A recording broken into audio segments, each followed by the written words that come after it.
ശേഷമാണ് മുഖ്യമന്ത്രി ചർച്ചകളിൽ വി ഡി സതീശനെ മുസ്ലിം ലീഗ് പരസ്യമായി പിന്തുണച്ചത്.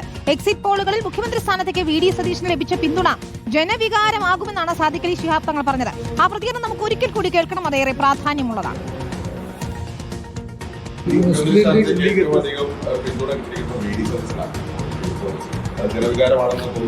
അതെ, അതങ്ങനെ തന്നെയാണല്ലോ. ആളുകൾ ആ രീതിയിൽ വിധി എഴുതുന്നു.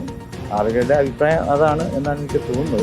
അത് എക്സിറ്റ് പോളിൽ തന്നെയാണല്ലോ വന്നിട്ടുള്ളത് അല്ലേ? അതെ അതെ അതെ, ആളുകൾ ആ രീതിയിൽ വിധി എഴുതിയിട്ടുണ്ടാവും. മന്ത്രിസഭ ഉണ്ടാക്കുന്ന കാര്യത്തിലൊക്കെ തന്നെ ജനവികാരത്തിന് അനുകൂലമായിട്ട് തന്നെ ആയിരിക്കും UDF-ൽ നിന്നൊക്കെ തീരുമാനങ്ങൾ ഉണ്ടാവുക. തീർച്ചയായിട്ടും അതിപ്പോൾ ഞങ്ങൾ അത് കോൺഗ്രസ് ഹൈക്കമാൻഡാണല്ലോ തീരുമാനിക്കേണ്ടത്. അവർ ജനവികാരത്തൊക്കെ മാനിച്ചുകൊണ്ട് തന്നെ ആയിരിക്കും തീരുമാനങ്ങൾ എടുക്കുക. അവരും കാര്യങ്ങൾ മനസ്സിലാക്കുന്നവരാണ്. മുസ്ലിം ലീഗിന് അവകാശപ്പെട്ടത് അത് UDF എപ്പോഴും അനുവദിച്ച് തന്നിട്ടുണ്ട്. തവണയും അങ്ങനെ തന്നെ ഉണ്ടാവും. അർഹതപ്പെട്ടത് ലീഗിന് കിട്ടും, അത്രേ ഉള്ളൂ. ഞങ്ങൾ അവകാശവാദമൊന്നും ഉന്നയിക്കുന്നില്ല. അതാണ് VS രഞ്ജിത്ത് ചേരുന്ന വിശദാംശങ്ങളുമായി. രഞ്ജിത്ത്, മുസ്ലിം ലീഗ് ഉൾപ്പെടെയുള്ള ഘടകകക്ഷികളുടെ പിന്തുണ ഈ ഘട്ടത്തിൽ വി ഡി സതീശനാണെന്നാണ് നമ്മൾ മനസ്സിലാക്കുന്നതല്ലേ? അത് എത്രത്തോളം നിർണായകമാകും?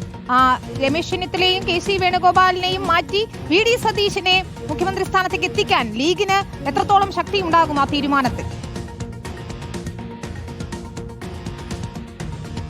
വിനിത, കോൺഗ്രസിന്റെ നിയമസഭാ കക്ഷി നേതാവിനെ തീരുമാനിക്കുന്നതിൽ പുറത്തുനിന്നൊരു കക്ഷിക്ക് സാങ്കേതികമായ ഒരു അഭിപ്രായം പറയാനുള്ള സാധ്യതയില്ല. പക്ഷേ കോൺഗ്രസിനകത്ത് 3 പേരുകൾ ഉയർന്നു വരുമ്പോൾ, ഇപ്പോൾ വി ഡി സതീശൻ, KC വേണുഗോപാൽ, രമേശ് ചെന്നിത്തല, ഈ 3 പേരുകൾ ഉയർന്നു വരുമ്പോൾ ഹൈക്കമാൻഡിൽ ഒരു മെറിറ്റായി കണക്കാക്കാൻ സാധ്യതയുള്ളതാണ് UDF-നകത്തെ ഏറ്റവും പ്രബലമായ ഘടകകക്ഷിയായ മുസ്ലിം ലീഗിന്റെ പിന്തുണ എന്ന് പറയുന്നത്.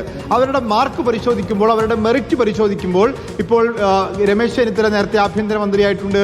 വി ഡി സതീശന് പ്രതിപക്ഷ നേതാവ് എന്ന രീതിയിലുള്ള പ്രവർത്തനം, AICC-യുടെ ജനറൽ സെക്രട്ടറി എന്ന രീതിയിൽ KC വേണുഗോപാലിന്റെ സ്വാധീനം, ഇങ്ങനെ ഓരോ പരിഗണനയിൽ ഒരു പ്രധാനപ്പെട്ട പരിഗണനയായിരിക്കും മുസ്ലിം ലീഗിന്റെ പിന്തുണ എന്ന് പറയുന്നത്.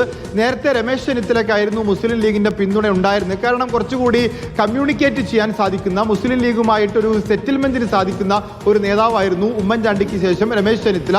ആ അർത്ഥത്തിൽ രമേശ് ചെന്നിത്തലയായിരുന്നു മുസ്ലിം ലീഗിന്റെ പ്രബലമായ നേതാക്കന്മാർ പരിഗണിച്ചിരുന്നത്. പക്ഷേ കഴിഞ്ഞ തെരഞ്ഞെടുപ്പിന് ശേഷം നടന്ന സംസ്ഥാന സമിതി യോഗത്തിൽ ലീഗിലെ യുവ നേതാക്കന്മാർ, PK ബഷീറിനെ പോലെ, KM ഷാജിയെ പോലുള്ള യുവ നേതാക്കന്മാർ വി ഡി സതീശിനെ പിന്തുണച്ചുകൊണ്ട് രംഗത്തെത്തി. അത് ലീഗിനകത്ത് ഒരു അഭിപ്രായ മാറ്റത്തിന് കാരണമായിട്ടുണ്ട്. പാണക്കാട് സാദിഖ് അലി ശിഹാബ് തങ്ങൾ ഉൾപ്പെടെ വി ഡി സതീശന് വേണ്ടി നിലകൊള്ളുന്ന രീതിയിലേക്ക് കാര്യങ്ങൾ മാറിയിട്ടുണ്ട് എന്നുള്ളതാണ് അവസാനമായി നമുക്ക് അറിയാൻ സാധിക്കുന്നത്.